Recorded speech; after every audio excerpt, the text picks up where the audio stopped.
There's a myth that lives in the back of every ecologist's mind, a nightmare that exists between the fossil record and the modern world.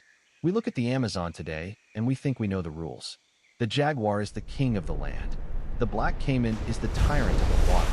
The anaconda is the lurking ghost. But what if I told you that 60 million years ago, there was a rule breaker?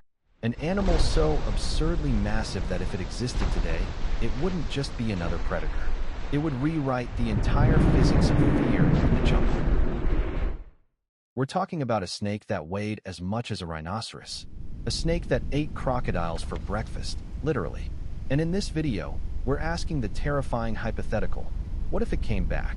What if Titanoboa slithered into the modern Amazon basin?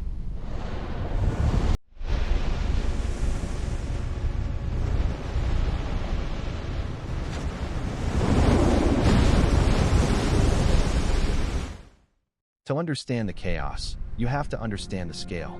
People lose their minds when they see a green anaconda.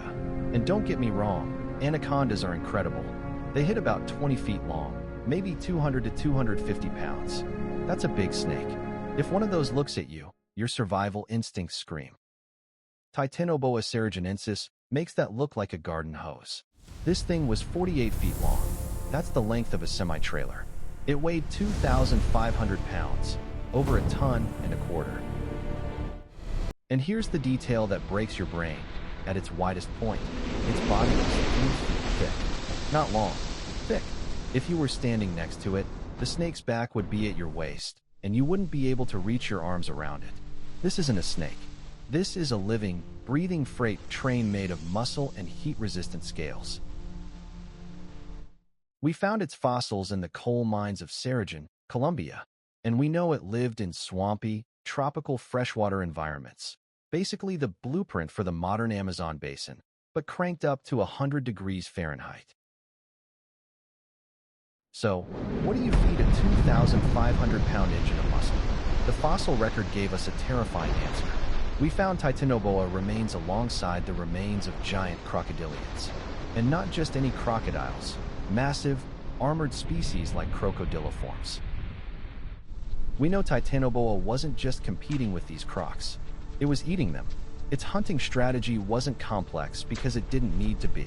It would grab them with jaws that could unhinge to the size of a beach ball, coil around them, and apply constriction pressure estimated at 400 pounds per square inch. For context, a human can squeeze a stress ball with maybe 20 to 30 psi.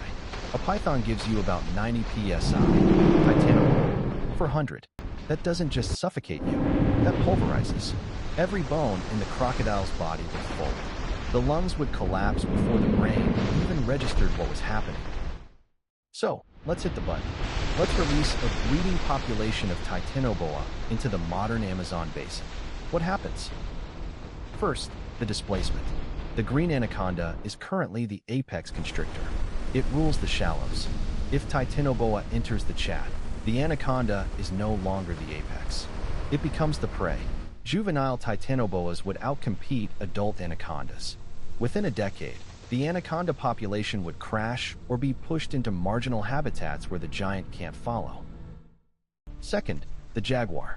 The jaguar is currently the apex land predator. It's one of the only cats that actively hunts in water. But jaguars are smart. They're risk-averse. A jaguar can fight a caiman, but a jaguar's brain cannot process an animal that is 48 feet long. They wouldn't avoid the water. They would avoid entire zip codes of the rainforest.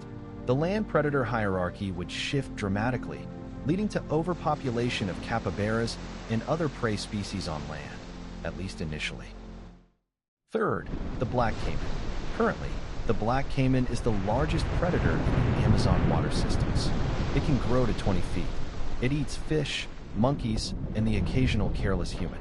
To Titanoboa, a 20-foot caiman is a snack. It's a burrito. Titanoboa evolved specifically to hunt crocodilians.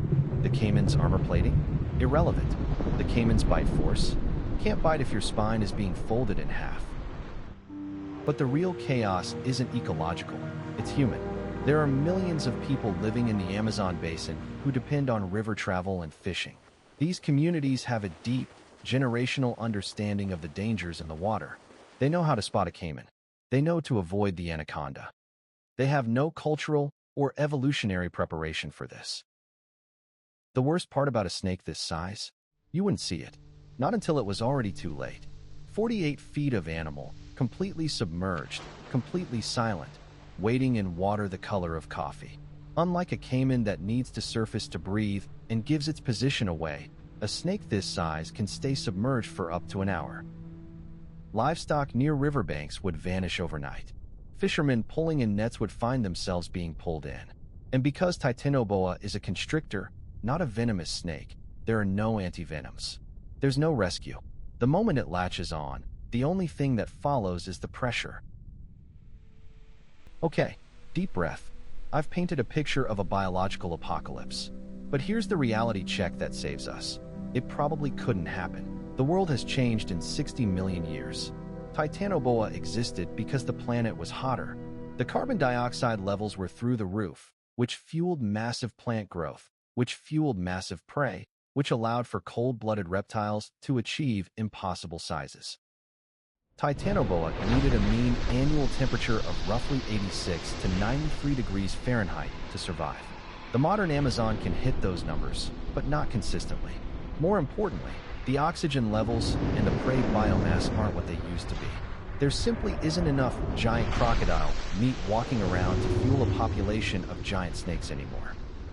A snake that big would overheat in the modern climate if it left the water. It's a biological relic that doesn't fit into the narrow thermostat of the world we have today. So, the Amazon is safe. The Titanoboa is gone. It's a ghost, locked in the coal mines of Colombia. But, and there's always a but, we are currently warming the planet at an unprecedented rate. We are creating a world that is, ecologically speaking, looking more like the Paleocene every single day. We aren't going to see a Titanoboa again anytime soon. Evolution takes millions of years. But as we alter the climate, we are asking a dangerous question. What giants are we paving the road for? If you enjoyed this nightmare fuel, smash that like button, subscribe so you don't miss the next deep dive, and let me know in the comments. What extinct animal do you think would cause the most chaos if it came back today? I'll be reading them while I stay very, very far away from the water.